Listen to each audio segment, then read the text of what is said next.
Push pre. Kaya ito eh.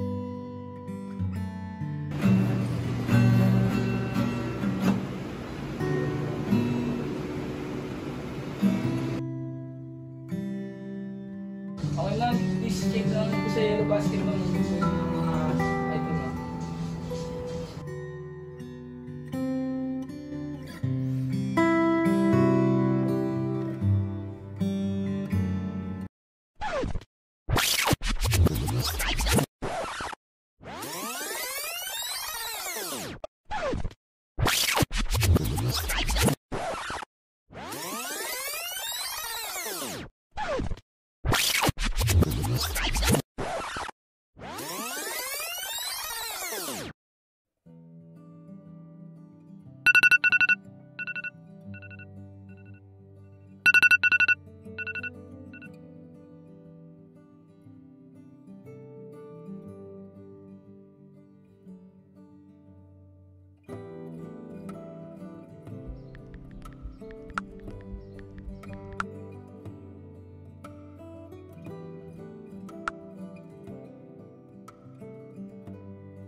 Tara pre, mid pre.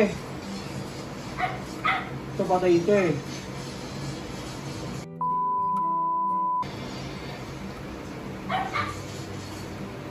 Buo pre. Seguya mo na lang. Ito daw pwede oh.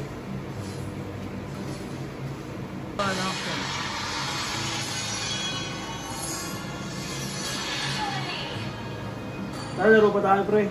Mabitin.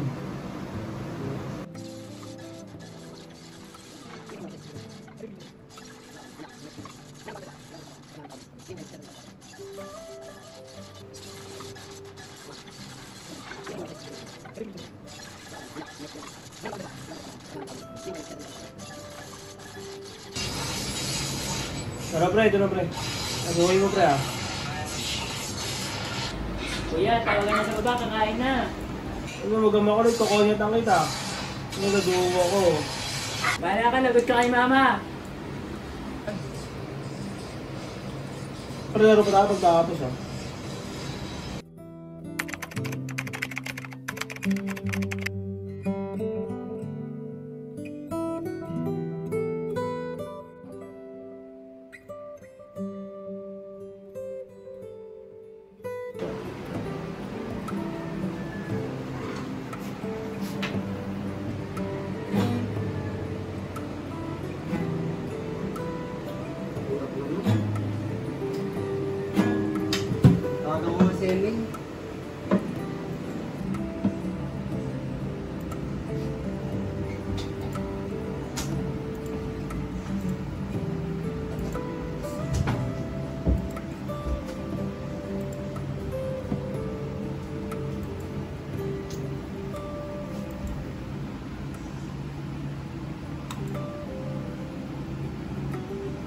Hello pre, Oh, pre.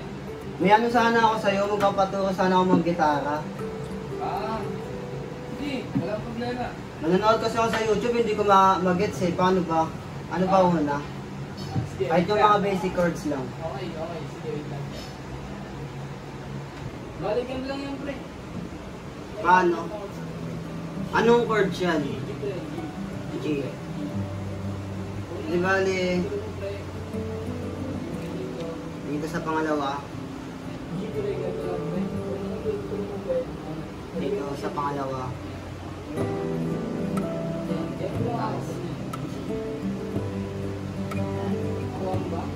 Ganito ba pre? Nakikita ko ba? Ganyan.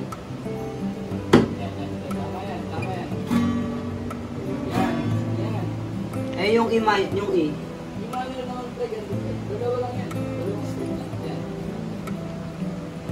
Ganyan.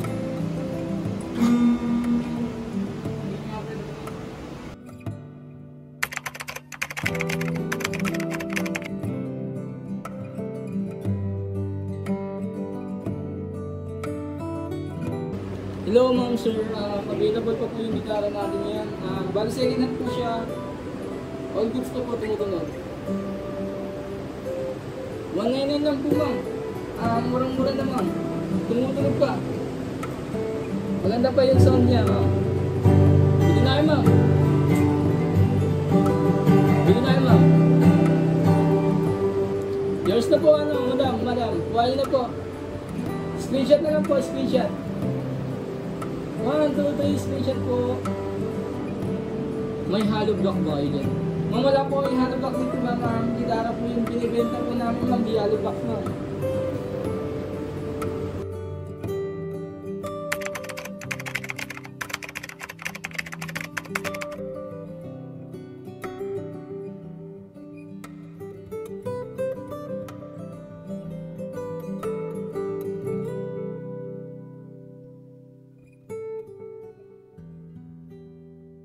Hello, I'm Raymar Formalejo, and I'm the editor for Group 2 of Multimedia Convergence, Section 44.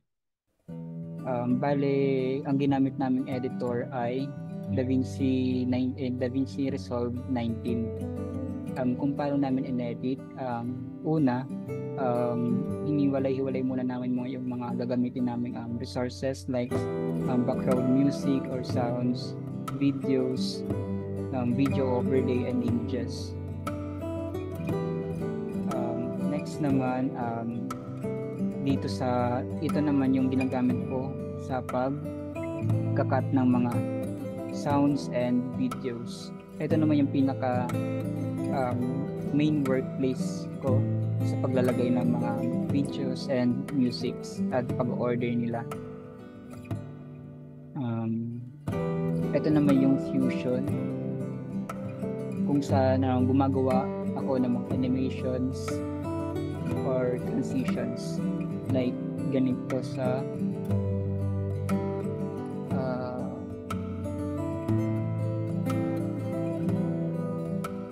ganito.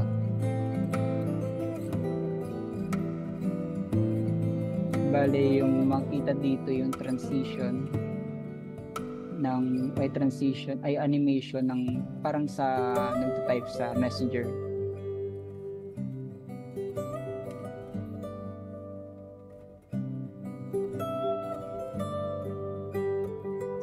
So, ginawa ko yan dito sa Fusion. At kung paano ko naman ginawa, ganito lang yun. Una, gumawa ko ng container na parang sa cellphone. Then sa container na yun, gumawa ko ng UI na parang UI ng chat na parang sa Messenger.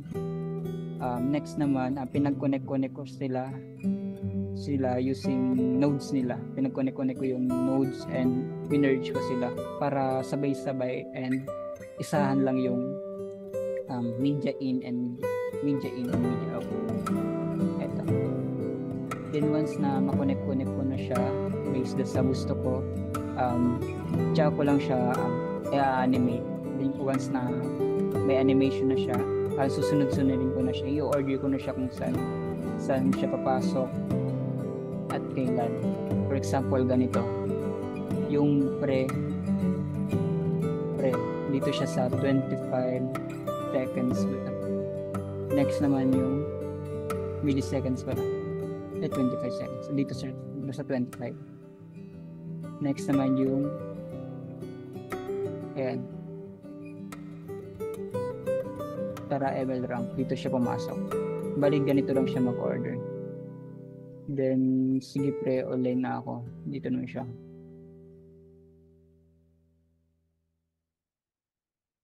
So yun yung gamit ng Fusion. Next naman ay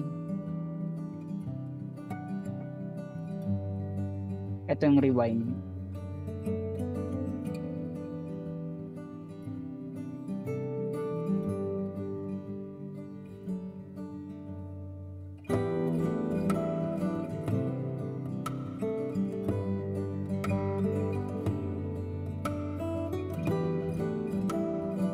Bali sa rewind na to, i-click mo lang kung paano siya gawin. I-click mo lang yung video na i-rewind mo. Then, Control R sa Windows. once na ma-control R mo siya, may lalabas na drop down arrow. And click lang yung rewind, then may lalabas ng percent kung gaano mo siya gustong kabilis yung pag-rewind. Ang ginamit ko dito yung 800% kasi ni-rewind ko dito yung buong video namin. Then mapapansin yung gray yung video dito. Binago ko naman yung color ng video using this color workplace sections or sections. Mapapansin yung gray siya dito and may binigay din siyang nodes dito.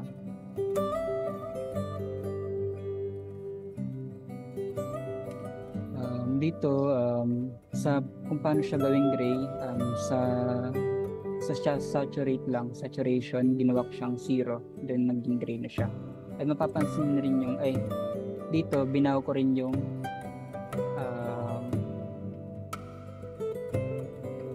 binago ko rin dito yung color ng video ng bawat video namin. For example dito,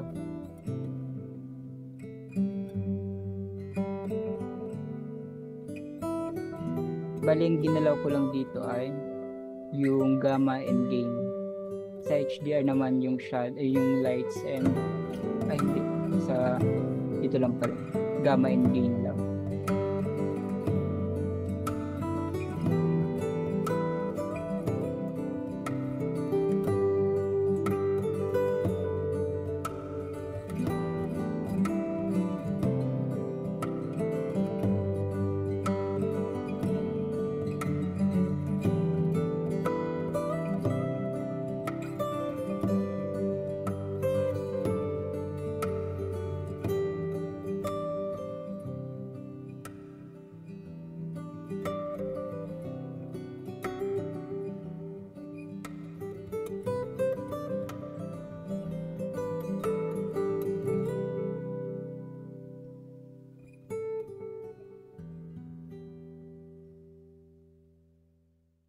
Ito. Bali yung ginawa ko dito ng coloring, pagbabago ng color sa video. Yung binaw ko dito yung sa compound control. Binaw ko yung CST and loot. Sa CST yung parang lightings, din sa loot naman yung parang contrast. Then sa tone, density, and clarity. Sa blur di ko na siya ginawa kasi hindi naman yun. Then in-apply ko siya sa bawat video.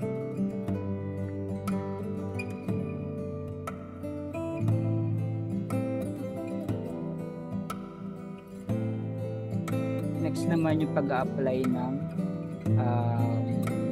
subtitle.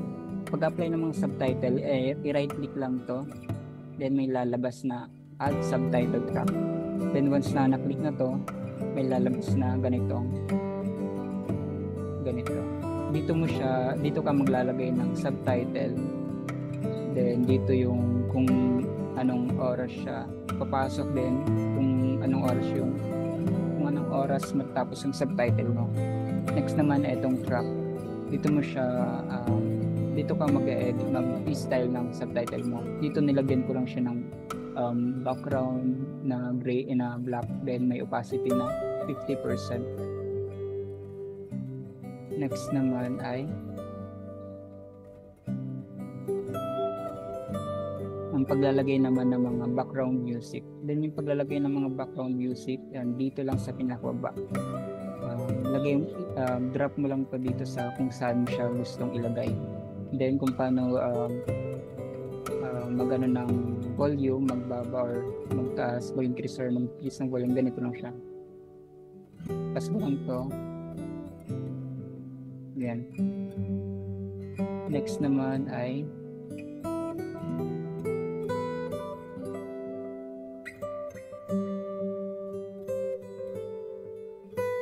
yung typing effect ng text. Ito. Parang nagka-type yung text. Bali ginawa ko siya using custom text. Bali yung custom text, i-drop ko lang dito yung custom text. Then once na man-drop mo siya, may lalabas ka na ganito. type ko lang yung message ay yung text.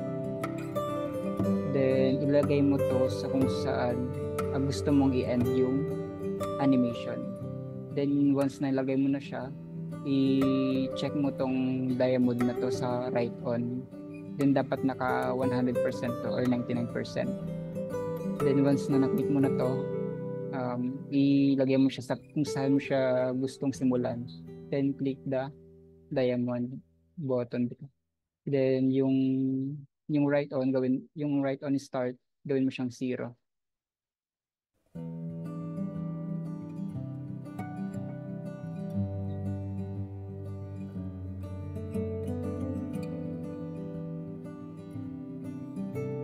Then dito naman sa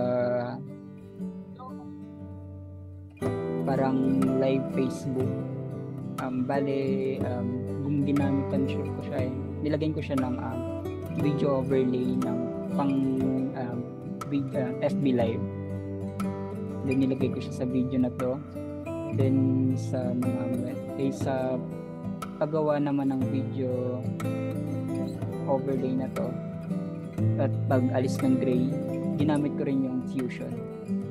Then sa pag-alis ng gray, search lang sa effects yung Delta Keyer. Once na ma-click mo yan, may lalabas na ganitong Delta Keyer sa nodes. Then sa Delta Keyer, yung background color is set mo sa green. Pwede yung green screen, parang green screen dito. Then maalis na yun.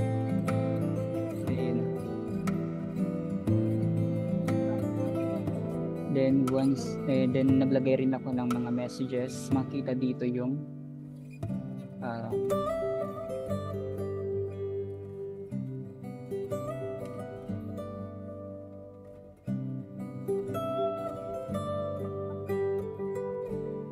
mga messages ng mga customer. Bali mga images lang yan. Kung paano ko siya nilagay dito, nilagay ko lang siya kung saan siya mag-in and out. Then yan. Next naman ay yung credits. Bale, drag mo lang tong scroll dito sa kung saan mo siya gustong ilagay. Then once naman, then lagay mo na yung text. Then that's it po.